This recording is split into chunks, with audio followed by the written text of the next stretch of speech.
G'day, my name is Ben Hardless. Welcome back to the ENM2600 playlist. Today I'm going to show you how to solve a problem like the one you can see on the screen, where it is a differential equation, first order, but you can't separate it. So if you recall from the previous video that I've done on differential equations that are of the first order, if they are in a particular form, being dy dx is equal to f of x g of y. If you can get it into a form like this, then you can separate and integrate. However, in this case, we will not be able to do that. And so how do we go about trying to solve this? Well, what we need to know to solve this kind of problem is something called the integrating factor. The integrating factor is pretty straightforward. And what it does is it allows us to always put the differential equation into a form that is solvable in terms of y. So we will get a result that is y equals something. And that's what we're looking to do. So for us right now, what we've got to do is we'll just rewrite this, okay? So this can be rewritten as y prime plus 3y on x is equal to e to the x on x cubed. All right, so what's the integrating factor? Well, first thing we've got to do is just get the coefficient of y, so this guy over here. Now, you might have to do some rearranging to get to this point, right? But that's the bit that you need. So the integrating factor is always e to the integral of the coefficient of y, so it's going to be 3 on x dx. Okay, so you just always look for what the coefficient of y is, and then you do this, right? That's always the process. So we can solve that pretty easily, right? You need to solve the integral, of course, and that's going to be e to the power of 3 times the integral 1 on x dx, which is equal to, well, hopefully you know the integral of 1 on x dx is the natural log of x, so this will be e to the 3 ln x, and of course 3 times the natural log of x is the same thing. If by the logarithm rules, you just you can make it natural log of x cubed, right? So that's the same thing as natural log of x cubed. Awesome. Now this gets even easier, this particular one. We've got a really user-friendly one today because e to the natural log of something is just that something. So a natural log of x cubed, by definition, is, so natural log of x cubed is the thing you need to raise e to get x cubed. So doesn't this whole thing just become x cubed?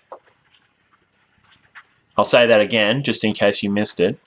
The natural log of x cubed is the thing you need to raise e to get x cubed. That's what a natural log asks. It's saying, well, natural log of x cubed, what power do you need to raise e to get x cubed?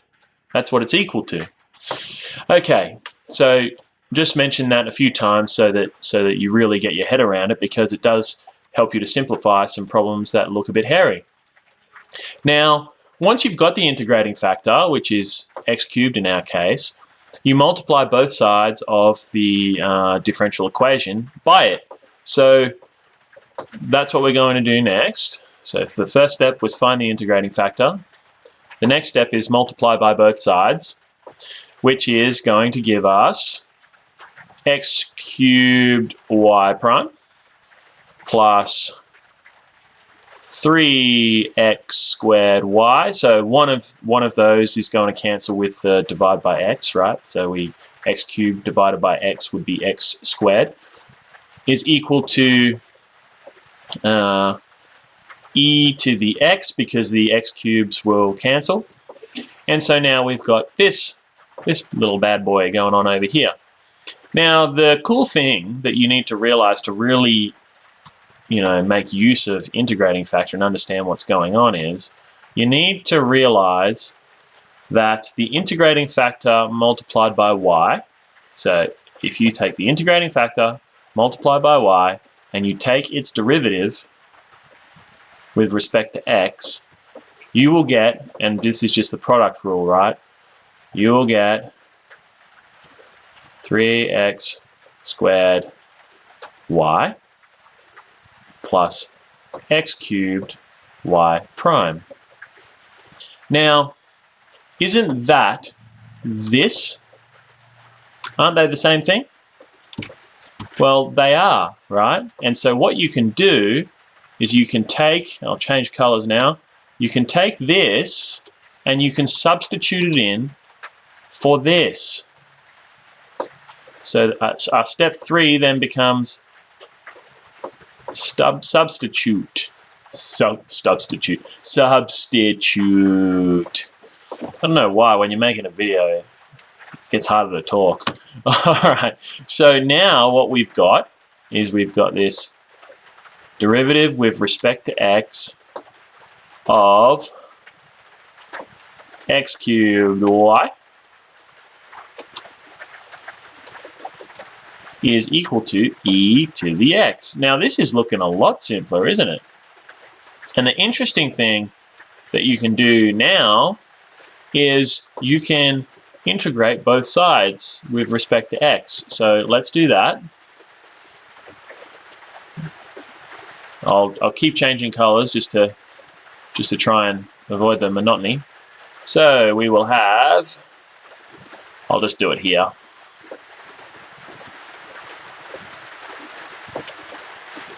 And so what we're going to get then is, okay, well the integral and the derivative are going to cancel each other out. So we're just going to get x cubed y, right? Integral, derivative, they're the opposite of each other, so they cancel out and you just end up with what's in here. X cubed y in this case is going to be equal to the integral of e to the x. Well, the integral of e to the x is just e to the x plus c because it's an indefinite integral. And then the last thing we need to do is just simplify. That is step 5. So from here we have gone over this way. So that's just making it in terms of y, right? So we're going to have e to the x plus c, all of that divided by x cubed. And that, my friends, is your answer. So I'm just going to go through that one more time, just a quick rehash. So you've got this differential equation of first order. You realize that it is not separable and you think, oh crikey, what do I do? Well, what you do is you take the coefficient of the y term and you say, well, I'm going to get the integrating factor, step 1. E to the power of the integral of the coefficient of the y term, dx, assuming we're dealing with x's and y's. You simplify that as much as you can, and it may not be this nice and neat in any one you get. You might still have e to the power of something. That's fine. It'll still work. Then the next step after you've figured out the integrating factor is to multiply both sides of the equation by the integrating factor, like this. And then what you've got to do is realize that by application of the product rule, the integrating factor multiplied by y, the derivative of that will give you the left-hand side of your equation. So therefore, you can substitute the derivative with respect to x of the integrating factor times y in for the left-hand side of your equation. And that's what we've done here in step 3. You will then, step 4, integrate both sides of the equation with respect to x. And what you will get is the integral and derivative on the left-hand side cancelling. And then you just have to solve the integral on the right-hand side. Now, I'll tell you for sure, it's not always this simple. This is a very simple example, but it gives you the basic idea of what to do. You can still follow the exact same steps, you just might have to do a bit more calculation to solve your integral. And don't forget to put in the constant of integration as soon as you solve the integral, okay? You don't want to have e to the x on x cubed, then plus the c afterwards, because you're going to get a different answer than the answer that you should be getting. You have to add the constant of integration as soon as you solve this, then simplify, okay? Don't simplify and then add the constant of integration afterwards. You will get the wrong answer. Anyway, I hope this has been helpful for you. I sure found this to be a really cool thing, particularly, how it works out with the product rule and such. So anyway, if you found it helpful, give it a thumbs up or leave some comments about some other stuff you'd like to see. I'll be doing some more videos. I have now finished the unit, the ENM2600 unit. I was a bit busy with exams for a while. I did get a HD in it, so hopefully what I've learned will help you. Okay, take care. Until next time. See ya.